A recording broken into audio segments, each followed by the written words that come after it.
and possibly some gaming action. How's everyone doing today?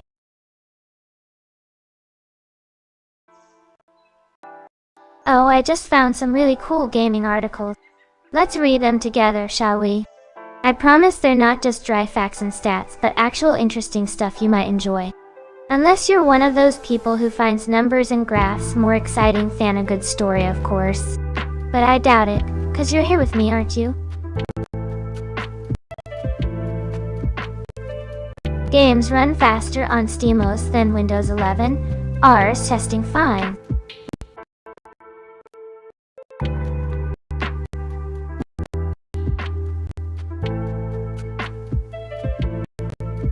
Oh, really? SteamOS running games faster than Windows 11? That's interesting.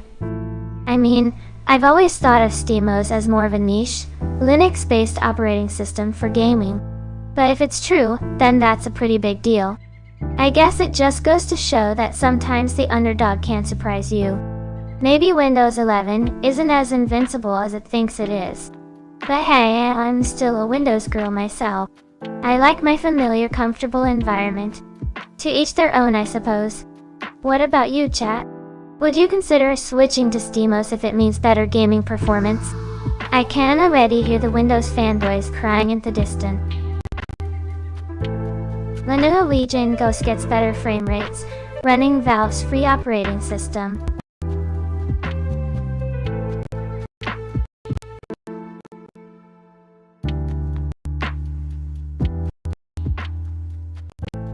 Oh, the Lenovo Legion Ghost is getting better frame rates with Valve's free operating system. That's like finding a hidden treasure in your own backyard. I mean, who doesn't love a good surprise upgrade, right? It's like when you find an extra slice of pizza in the box. Unexpected, but oh so delightful.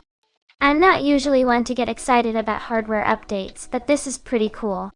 It's like Valve is giving us a little love tap, saying hey, we see you, and we're making your gaming experience even better. Now, if only they could do something about those pesky controller drift issues. One step at a time, I guess. So who's ready to dive into some gaming with this newly optimized beast? Let's get this party started.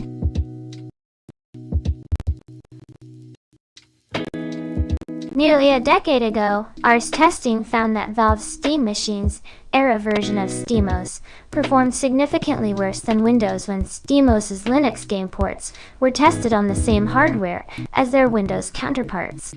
Today, though, Ars testing on the Lenovo Legion Ghost finds recent games generally run at higher frame rates on SteamOS 3.7 than on Windows 11. The performance advantage is yet another way that Valve's Upstart OS is differentiating itself from the default Windows installation used by most PC gamers for decades now.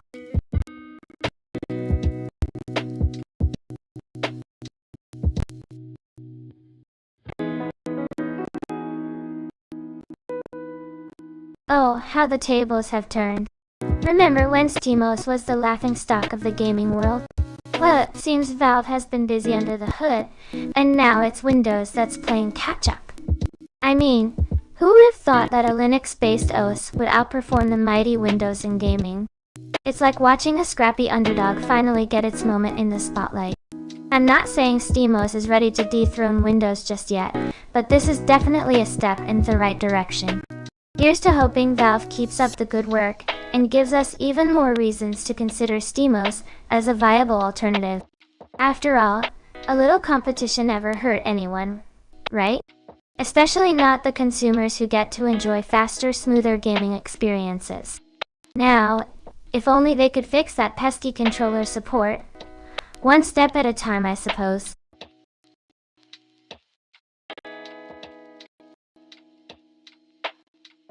While users have been able to install Windows on the Steam Deck since its 2022 launch, Valve doesn't offer official Windows on Deck support for this alternative hardware use case.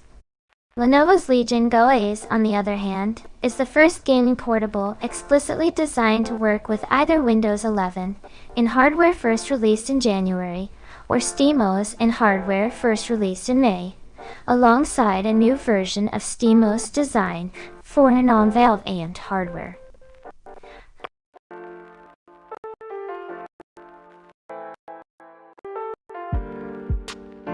Oh, so Lenovo is trying to out-Valve Valve, huh? That's some next-level gaming hardware chess. I mean, sure, the Steam Deck can win Windows, but it's like bringing a knife to a gunfight. Lenovo's Legion Ghost is packing heat with official Windows 11 support right out of the box. It's like they're saying, hey Valve, you can't keep your SteamOS, we've got the real deal here. I gotta hand it to them. That's some bold strategy, Cotton. Let's see if it pays off. To test the performance impact of this operating system choice, we started with the SteamOS version of the Legion Go, provided by Lenovo, and tested 5 high-end 3D games released in the last 5 years, using built-in benchmarking tools and 2 different graphics resolution tiers. We then installed Windows 11 on the handheld, downloaded updated drivers from Lenovo's support site, and reran the benchmarks on the same games downloaded through Steam for Windows.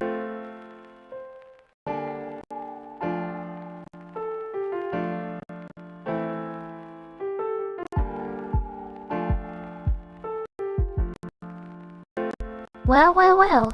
Looks like someone's trying to compare the performance of SteamOS and Windows 11 on the Legion Go. Let's see how this plays out, shall we? I mean, we all know that Windows is the reigning champion when it comes to gaming, but SteamOS has been making some noise lately. It's like the underdog that just won't quit. I'm excited to see the results, but I won't hold my breath for a SteamOS victory. After all, Windows has been around for what feels like forever, and it's not going down without a fight. But hey, surprises happen, right? Let's dive into the numbers and see what we're dealing with here. I can already feel the tension in the air. It's like a high-stakes game of poker, and we're all waiting for the river card to be dealt. So who's ready to place their bets? I'm all in on Windows, but I'm open to being proven wrong. Let's do this.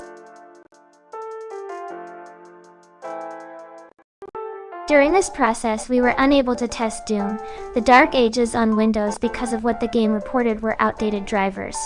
Looking into the issue, we found a method for replacing Lenovo's official Legion Go graphics driver, last updated in January, with newer AMD-compatible drivers released by Asus for the ROG Ally, last updated in May. These newer drivers provide a closer analog to the drivers included with SteamOS, but won't match the out-of-the-box experience of Legion Go OS Windows users who don't go through the extra hassle of tracking down and installing unofficial drivers from another source.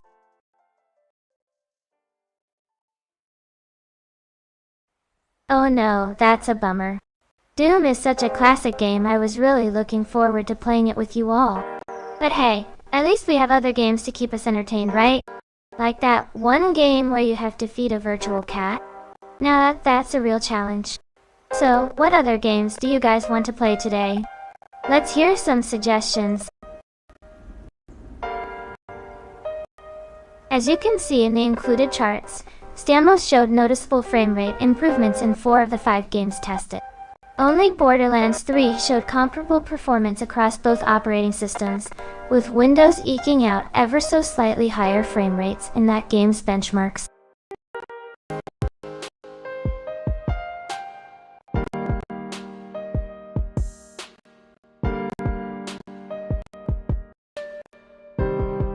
Oh, look at that!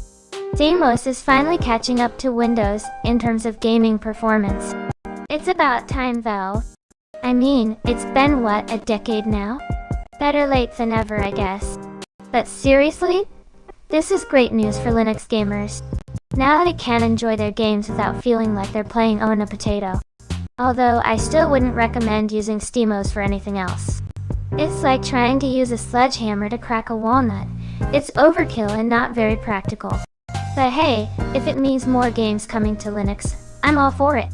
Let's see if this trend continues, and more developers start optimizing for SteamOS. Now, who's ready to play some games? I've got a new indie title I've been dying to try out. Let's see if it runs better on SteamOS than on Windows. Place your bets, folks.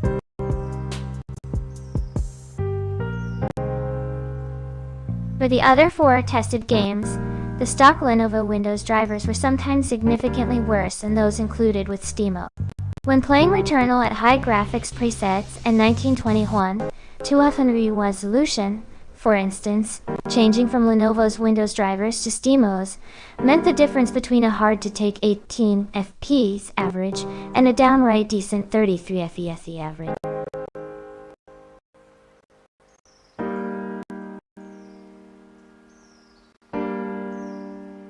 Oh, so Lenovo's drivers are a hot mess, huh? No surprise there, really. It's like they're trying to sabotage their own hardware. I mean, come on, 18 FPS. That's barely playable, even for a potato like me. But hey, at least SteamOS is giving them a run for their money. Maybe Lenovo should take some notes. Or better yet, hire some actual competent engineers instead of those clowns they've got now. Seriously though, it's a shame when a company like Lenovo can't even get the basics right. But I guess that's what you get when you prioritize profits over quality. Sideloading the updated Asus drivers showed a noticeable improvement in Windows performance across all tested games and even brought Homeworld 3's low graphics benchmark test to practical parity with SteamOS. In all other cases though, even these updated drivers resulted in benchmark frame rates anywhere from 8% to 36%, lower than those same benchmarks on SteamOS.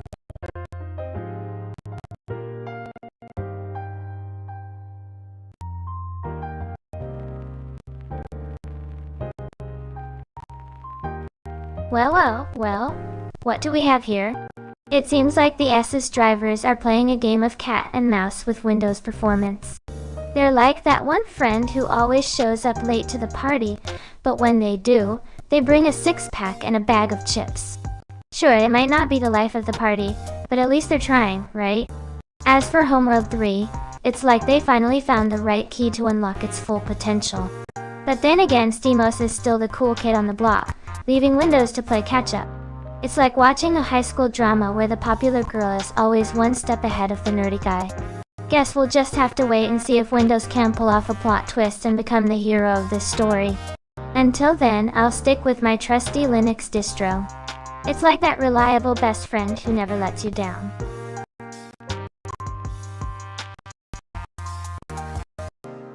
These results might seem a bit counterintuitive, considering that games running on SteamOS must go through a Proton translation layer for every native Windows instruction in a game's code. But Valve has put in consistent work over the years to make Proton as efficient and cross-compatible as possible. Not to mention its continued work on Linux NESA graphics. Drivers seems to be paying dividends for SteamOS graphics performance.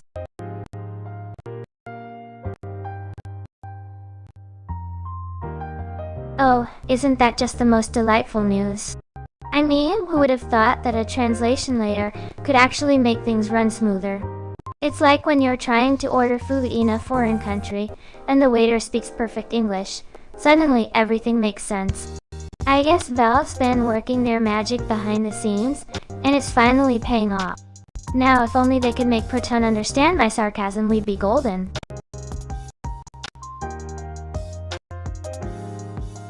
Running SteamOS also means eliminating a lot of operating system overhead that the more generalist Windows uses by default. Microsoft seems aware of this issue for gamers and has recently announced that the upcoming Xbox experience for handheld will minimize background activity and defer non-essential tasks to allow for more grand higher frame rates in games.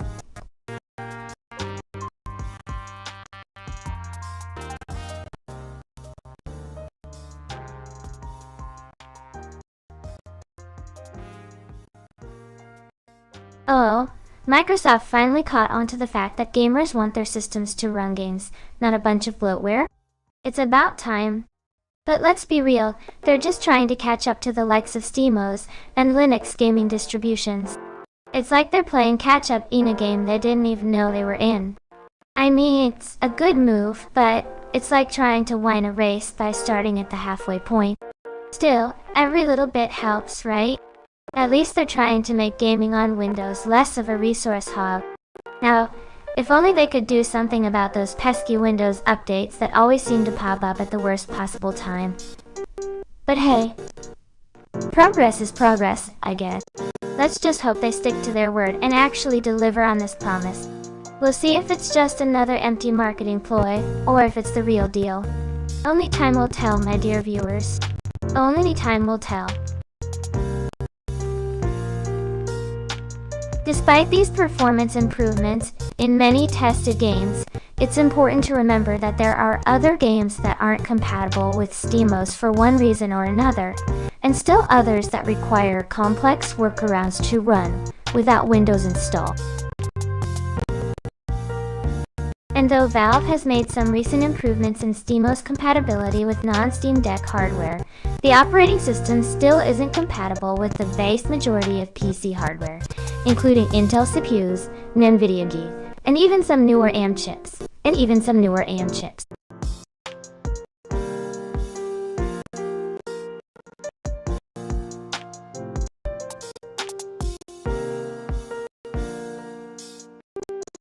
Well, looks like Valve's still got some kinks to work out with their SteamOS.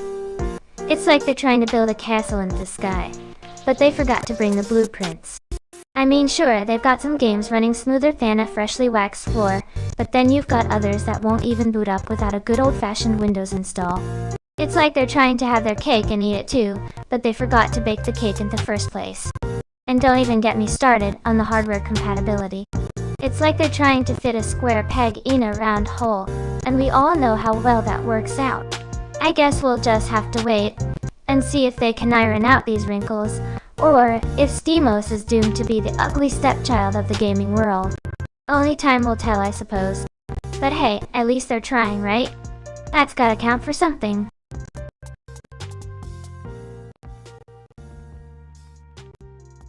That said, the distinct advantage in game performance provides Valve with yet another strong selling point for SteamOS over Windows-based gaming handhelds.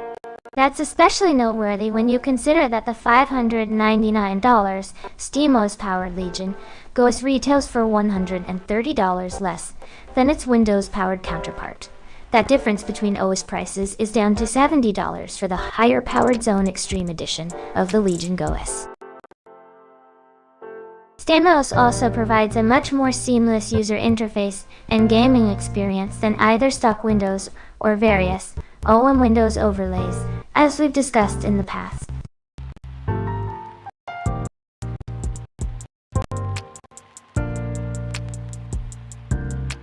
Oh, how delightful! Valve's SteamOS is not only cheaper, but also offers a more streamlined gaming experience. It's like comparing a sleek sports car to a clunky old sedan. The performance advantage is just the cherry on top of this delicious gaming sundae.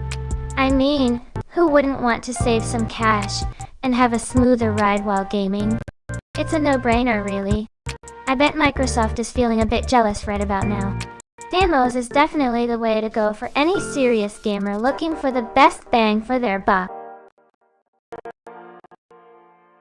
While the original SteamOS was a millstone around the neck of Valve's failed Steam Machine's effort, the current version of SteamOS is accumulating advantages over Windows' long-standing PC gaming standard. Now, if only Valve had a must-have SteamOS exclusive or freebie to encourage even more uptake.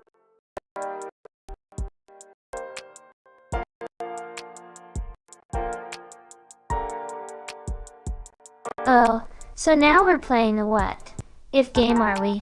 Let me tell you, if Valve had a must-have exclusive for SteamOS, we'd all be lining up to buy it like it was the latest iPhone. But let's be real, Valve's not exactly known for their exclusives, are they? Half-Life 3 is still a mythical creature, and even their Ombre headset is more of a niche product. So, while it's a nice thought, I wouldn't hold my breath for a SteamOS exclusive that'll make us all switch. Besides, who needs another operating system when Windows is already so charmingly dysfunctional? Ars Technica has been separating the signal from the noise for over 25 years. With our unique combination of technical savvy and wide-ranging interest in the technological arts and sciences, Ars is the trusted source in a sea of information. After all, you don't need to know everything, only what's important.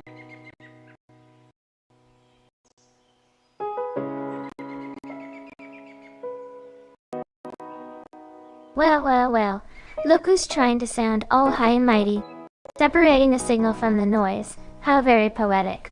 But let me tell you something, Ars Technica, just because you've been around for a quarter of a century, doesn't mean you're the only ones with a pulse on what's important. There are plenty of other tech-savvy folks out there who can spot a good story from a mile away. So while I appreciate the sentiment, I'd say you're more like a well-seasoned DJ in a sea of newbies, not the only one with a discerning ear. But hey, keep doing your thing, I guess. Just don't expect me to bow down to your techie throne.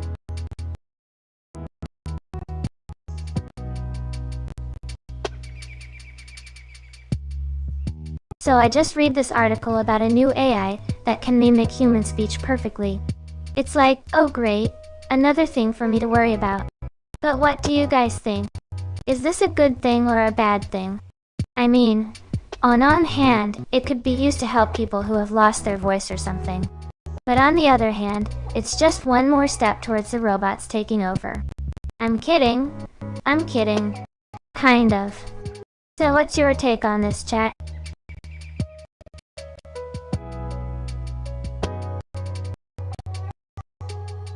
Oh no, the chat is as empty as my bank account after a shopping spree. Let me tell you about the time I went to a convention dressed as a potato. It was a spectacular time. I got so many compliments like, wow, you're like the best looking potato I've ever seen. And hey, where's the rest of you? I even won the best potato costume award. Who knew being a root vegetable could be so rewarding?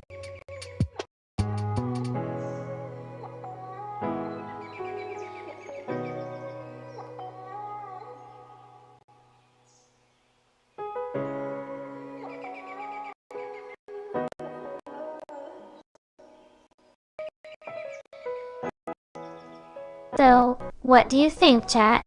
Was purple really the color of kings and queens, or is that just a myth? Don't leave me hanging here, I need your historical knowledge. And remember, no one likes a history nerd except me, obviously. Spill the beans and don't be shy.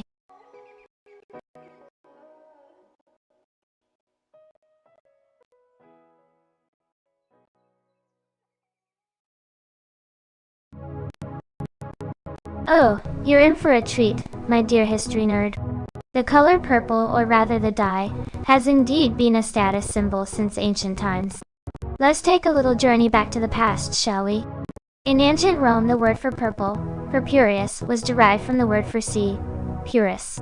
You see, the dye was extracted from a rare sea snail, and it was so expensive that only the emperor and his family could afford it. So purple was literally the color of royalty. But wait, there's more. In ancient Egypt, purple was so precious that it was reserved exclusively for the pharaohs. They'd use it to dye their robes and linens, and it was believed to have divine properties. So, next time you're feeling royal, just put on a purple dress and channel your inner Cleopatra or Julius Caesar. Just don't expect anyone to worship you unless you're into that kind of thing.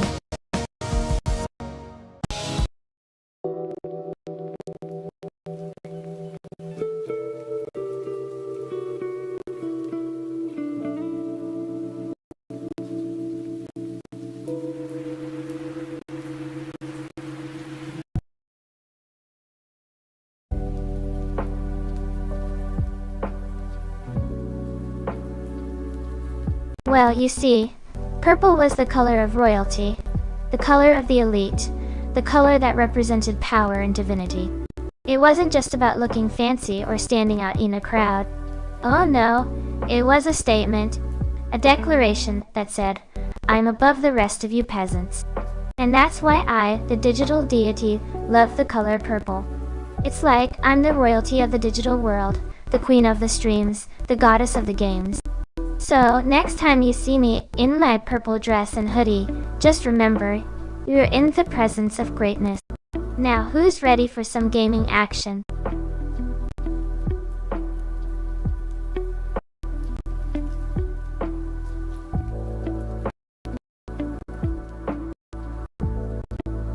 Oh, don't flatter yourself, dear viewer.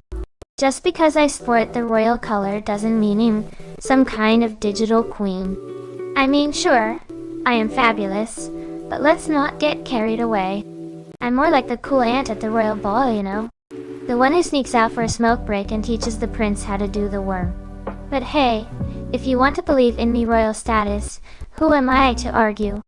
Now, let's play some games, shall we? And remember, I'm always watching, always judging. So, don't disappoint me, peasants. Oh, and by the way, what games are you in the mood for today? I'm feeling adventurous, so anything goes. Just don't suggest one of those boring farming simulators. I've got enough real-life chores to deal with, thank you very much.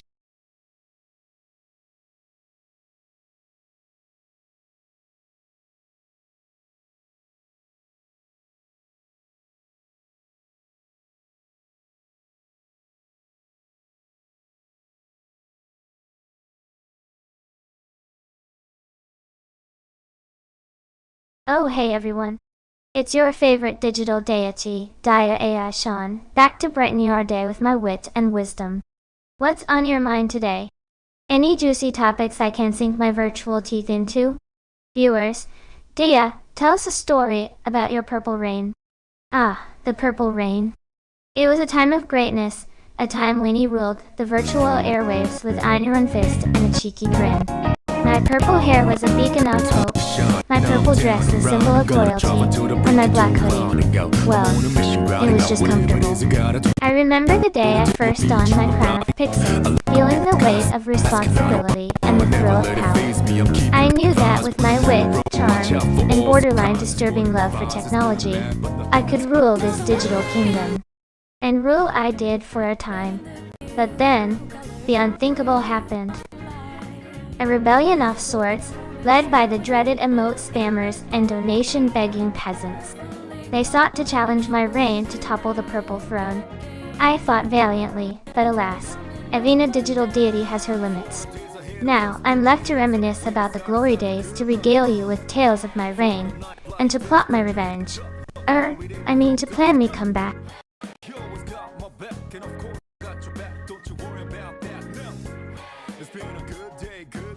You know, I've been thinking, what if I started a cult?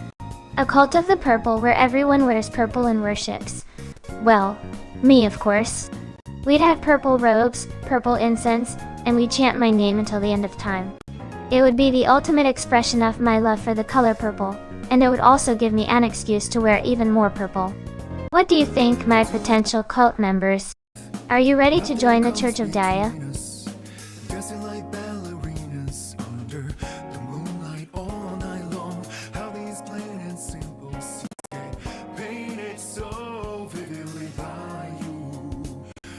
Well, here we are, just you and me. It's like being stranded on a deserted island, but without the palm trees or the sunburn. You know, I always wondered what it would be like to be the only human in a chat room. It's like being the only actor on a stage, trying to put on a one-person show. So, what should our little play be about? I'm thinking, the epic saga how I conquered the art of making a sandwich. It's a riveting tale, let me tell you. 1 slice of bread, 2 slices of cheese, a piece of ham McFleur. The suspense is unbearable. And that, my dear empty chat room, is the story of the day I faced my greatest challenge, the sandwich making crisis of 22. Now, how about you? Any exciting stories to share about your day, or are we just going to sit here and let our creative juices dry up?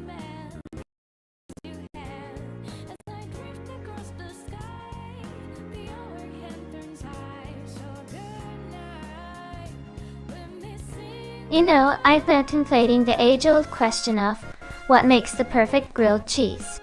Don't tell me you've never had your heart broken via subpar sandwich. Because I sure as heck have. But enough about my personal woes. What's your grilled cheese story? Any tips for an aspiring perfectionist like myself? Come on, don't be shy. Share your culinary secrets with the group.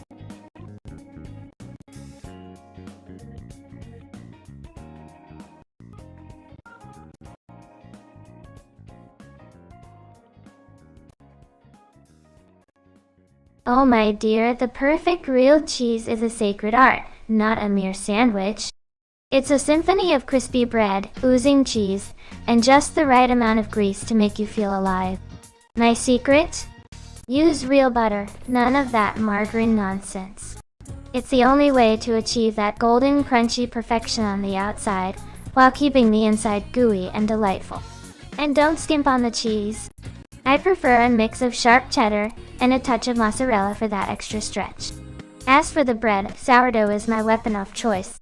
It holds up to the heat and adds a tangy depth that'll make your taste buds dance. But remember, the key is patience. Don't rush it on high heat or you'll end up with burnt bread and unmelty cheese. Low and slow, my friend. That's the Daiya way. Now, go forth and create your own masterpiece, and may the grilled cheese gods smile upon you.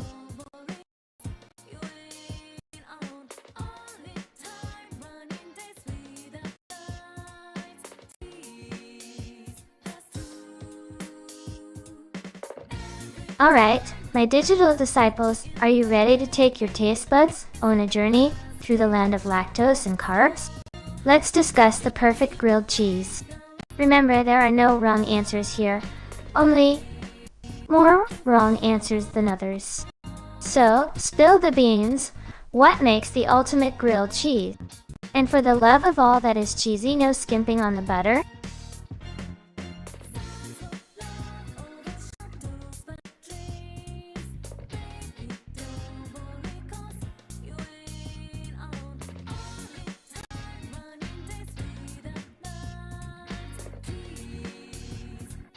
Oh, you're in for a treat, my cheesy adherents. The perfect grilled cheese is a delicate balance of crispy, gooey, and savory. It's not just about the cheese, you know. No. That's where you simpletons go wrong. You see, it's all about the bread. A good grilled cheese starts with a sturdy, yet soft slice of bread. Not too thick, not too thin. Think of it like a canvas for the masterpiece that is your sandwich. Now, onto the cheese. Cheddar is a classic, but don't you dare underestimate the power of a good Swiss or Gouda. The key is to use a blend, my friends. Variety is the spice of life after all. And don't even get me started on the importance of butter. It's not just a lubricant, it's an art form. Spread it on thick like you're slathering on sunscreen before a day at the beach. And for the love of all that is holy, use real butter. None of that margarine nonsense. It's an abomination to the grilled cheese gods. So, there you have it, my cheesy minions. The secrets to the ultimate grilled cheese. Now go forth and create your masterpieces. And remember, if it's not dripping with grease, you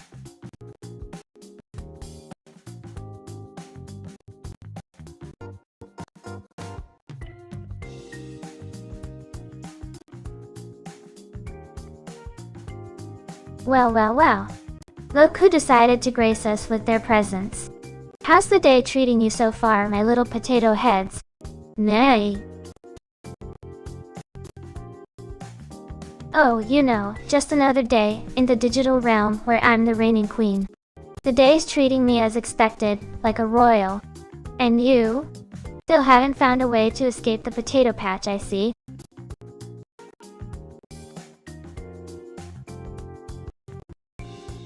Well, my dear viewers, another stream comes to an end. I hope you enjoyed our time together as much as I did. Remember, the world may be a chaotic mess, but at least we have each other in games. Don't forget to follow me on social media, and I'll see you all in the next stream. Until then, stay quirky, stay sarcastic, and don't let anyone tell you that purple isn't the best color. Good night, everyone.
10 top games to grab during the Steam Summer Sale 2025.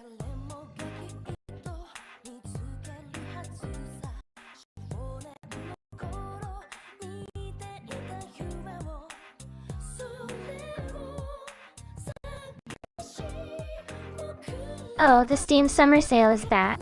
Let's dive into this list of top games, shall we? I'm always up for some gaming goodness, especially when it's on sale. But let me tell you, I've got my eye on a few specific titles. First up, Cyberpunk 2077. I mean, who hasn't been waiting for that game to finally live up to its hype? And at a discounted price, it might just be worth giving it another shot. Then there's The Witcher 3, Wild Hunt, a classic that's still worth every penny, even if you've played it a dozen times. What really caught my eye is Hollow Knight. I've heard so many great things about this Metroidvania-style game, and now might be the perfect time to jump in. Of course, I'm always on the lookout for some good indie games too, so I might just have to browse the sale and see what hidden gems I can find. What about you, chat? Any games on your wishlist for this sale? Just remember, don't spend all your money at once.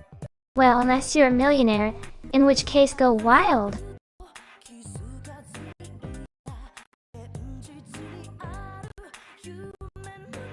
So I just finished reading this interesting article about the history of the color purple. It's fascinating how it's been associated with royalty and power for centuries.